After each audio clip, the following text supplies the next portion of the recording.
ನಮಸ್ಕಾರ. ಸವಿಯಾದ ಭೋಜನಕ್ಕೆ ಸ್ವಾಗತ. ಈ ದಿನ ನಾವು ಅವರೆಕಾಳು ಮತ್ತು ಹಲಸಿನಕಾಯಿ ಹುಳಿ ಹೇಗೆ ಮಾಡೋದು ಅಂತ ಈ ವಿಡಿಯೋದಲ್ಲಿ ನೋಡೋಣ. ಮೊದಲನೇದಾಗಿ ಒಂದು ಕುಕ್ಕರ್ಗೆ 1 ಕಪ್ಪಷ್ಟು ಅವರೆಕಾಳು ಮತ್ತು 1 ಕಪ್ ಆಗುವಷ್ಟು ಹಲಸಿನಕಾಯಿ ಮತ್ತು 1 ಆಲೂಗಡ್ಡೆ, 1 ಬದನೆಕಾಯಿ, ಸ್ವಲ್ಪ ನೀರು, ರುಚಿಗೆ ಬೇಕಾಗಿರೋಷ್ಟು ಉಪ್ಪನ್ನು ಹಾಕಿ 1 ಟೊಮೆಟೊನ ಸಣ್ಣಗೆ ಹೆಚ್ಚಿ ಸೇರಿಸ್ಕೊಂಡಿದ್ದೀನಿ. ಇವಿಷ್ಟನ್ನು 1 ರಿಂದ 2 ವಿಷಿಲ್ ಕೂಗಿಸ್ಕೊಳ್ಳಿ. ಹಲಸಿನಕಾಯಿ ಎಳೆದಾಗಿದ್ದರೆ ಒಂದೇ ಒಂದು ವಿಷಿಲ್ ಸಾಕಾಗುತ್ತೆ. ಕುಕ್ಕರ್ 1 ವಿಷಿಲ್ ಬಂದು ತಣ್ಣಗಾಗೋಷ್ಟರಲ್ಲಿ ಸಾರಿಗೆ ಮಸಾಲೆ ರುಬ್ಕೊಳ್ಳೋಣ.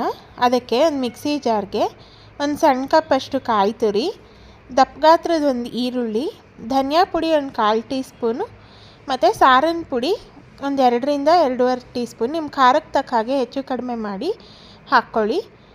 ಹುಣಸೆಹಣ್ಣು ಸ್ವಲ್ಪ ಹಾಕಿ ಇವಿಷ್ಟನ್ನು ನುಣ್ಣಗೆ ರುಬ್ಬಿಟ್ಕೊಳ್ಳಿ.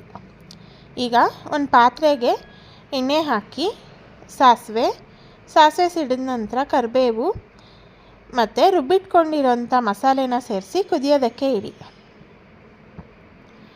ಮಸಾಲೆ ಹಸಿ ವಾಸನೆ ಹೋಗೋವರೆಗೂ ಸ್ವಲ್ಪ ನೀರು ಹಾಕಿ ಚೆನ್ನಾಗಿ ಕುದಿಸಿ.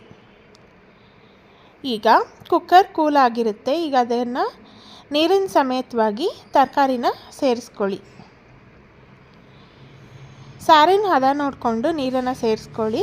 ಇವಿಷ್ಟನ್ನು ಚೆನ್ನಾಗಿ ಮಿಕ್ಸ್ ಮಾಡಿ ರುಚಿಗೆ ಬೇಕಾದರೆ ಉಪ್ಪು ಸೇರಿಸ್ಕೊಂಡು ಒಂದು 5 ನಿಮಿಷ ಕುದಿಸಿದ್ರೆ ಅವರೆಕಾಳು ಮತ್ತು ಹಲಸಿನಕಾಯಿ ಹುಳಿ ರೆಡಿಯಾಗಿರುತ್ತೆ. ಮುದ್ದೆ ಅಥವಾ ಅನ್ನದ ಜೊತೆಗೆ ಸರ್ವ್ ಮಾಡ್ಬೋದು. ತುಂಬಾ ರುಚಿಯಾಗುತ್ತೆ. ಈ ರೀತಿ ಹಲಸಿನಕಾಯಿ ಸಾರನ್ನ ಒಂದು ಸತಿ ಮಾಡಿ ಹೇಗೆ ಬಂತು ಅನ್ನೋದನ್ನು ಕಮೆಂಟ್ ಮಾಡಿ ತಿಳಿಸಿ.